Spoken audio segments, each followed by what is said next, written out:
Hello. With the end of year approaching, I always find myself diving into all these different tax planning strategies and techniques, and I wanted to share a few of those with you.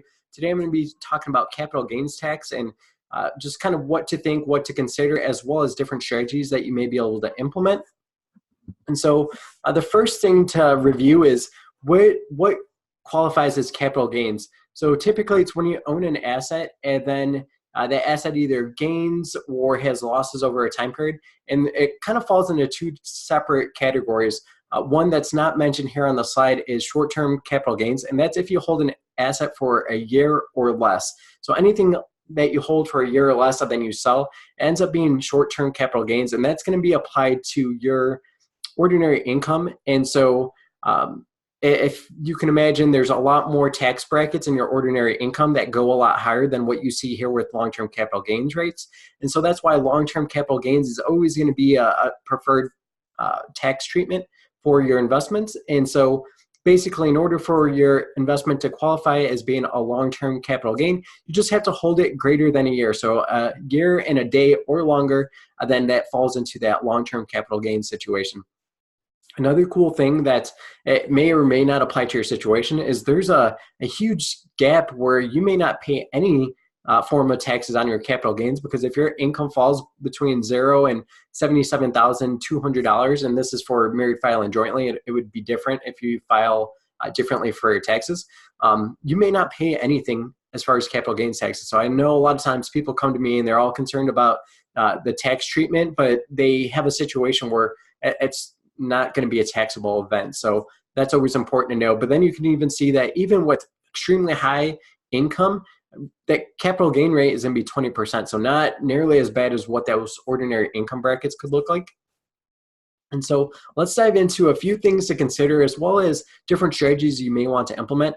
And a lot of these, when I kind of run across them, it's usually because of employer stock. So that's why I kind of identify tax planning strategies around employer stock. But this is relative to any other investment. So whether you receive it from your employer or you just go out and purchase your own shares, your own investments outside of a retirement account where they would be kind of subject to capital gains taxes, then that's what I'm talking about here. So it kind of could apply for any of those situations.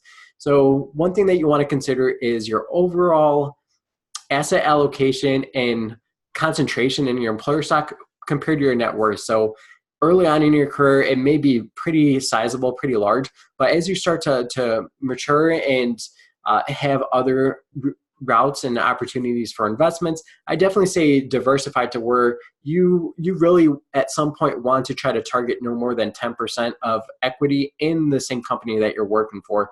And there's a lot of reasons for that, just protecting risk on the downside, keeping all of your eggs in one basket. So if you're working for an employer as well as you're invested heavily in their stock, if they have a bad year, you're laid off, plus their stock tanks, it's just a double whammy that a lot of people don't have the stomach to be able to ride out through that situation. Another thing to consider is how quickly are you accumulating those shares. So you may be self-accumulating them, choosing to use your income to purchase shares, but oftentimes, especially employers in the tech space, they will offer stock options as a form of compensation. And so you may just be getting these every single year they're piling up, and you could be accumulating those pretty heavily.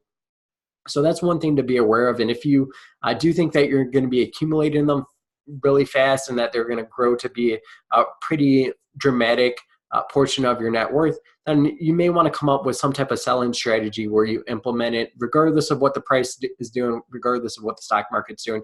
You just make sure that you have a strategy in place and just follow that process.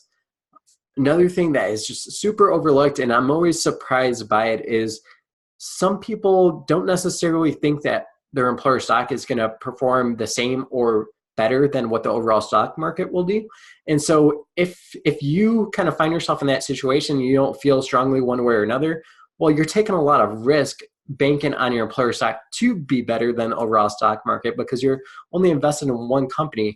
If you diversify that out, you definitely spread out the risk, and that's to get something that you'd expect to be about the same or even better possibly than your employer stock.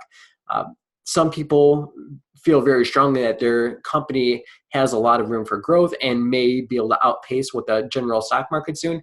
In that situation, there is that argument to hold on to investments longer and allow it to be a little bit larger percentage of your overall net worth.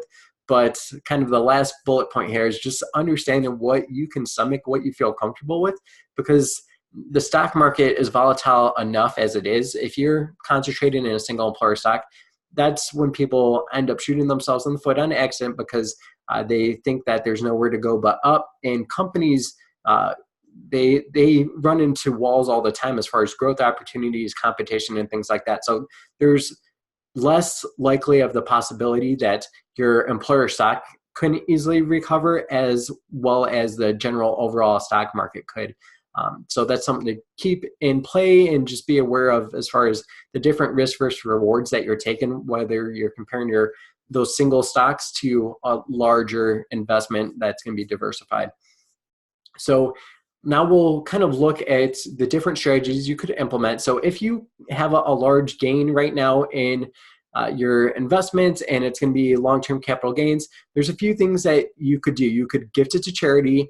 And the things to recognize here is, so if you gift it to charity, you want to gift that stock directly. You don't want to sell the stock and then gift the cash, because what happens is when you sell the stock, you actually end up paying capital gains taxes on it, and then you're gifting a lesser portion basically to that charity. If you gift that stock directly to the charity, there's no tax implications, and the charity receives a lot more than a reduced amount because of that tax implication.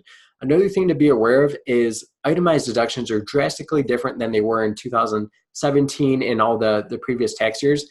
Been revamped.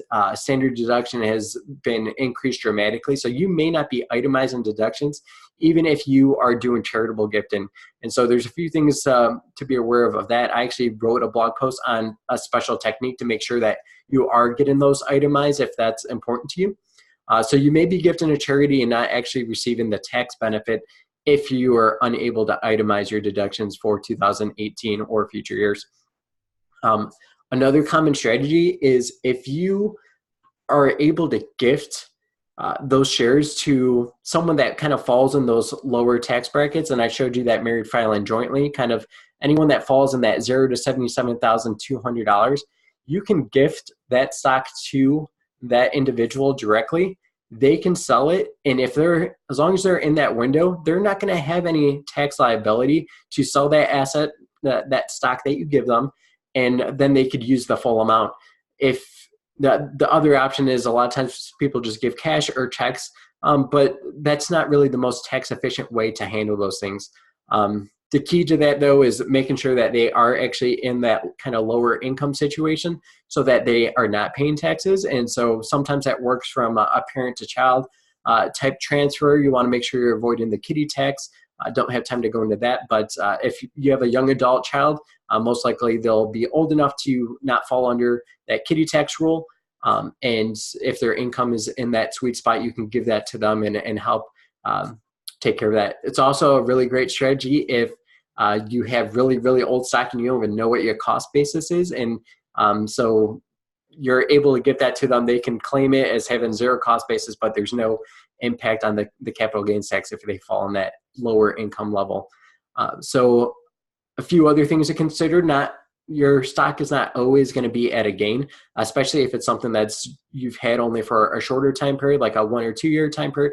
Sure, there could be sections or what are called lots basically of your investment, but some of those lots could be at losses while some are at gains. You can target the shares that you actually want to sell, and you can target the losses. And so you may want to do that and place that sell before the end of the year to offset capital gains. So if you already know that you have some capital gains, any losses help reduce those capital gains, as well as if there are no capital gains to offset, you can actually reduce your ordinary taxable income. The key to that, though, is you're capped at $3,000 annually, and so any losses above that, you just have to keep carrying over into future years. So hopefully that's helpful. I know I went into a lot of information, but those are things I always look for with my clients that have that large stock concentration, and look for different strategies and think outside of the box of how to most efficiently navigate all their resources, including their employer stock or stock that has accumulated and has those pent up capital gains in there. Have a great weekend, and just reach out if you ever have any questions. Thank you.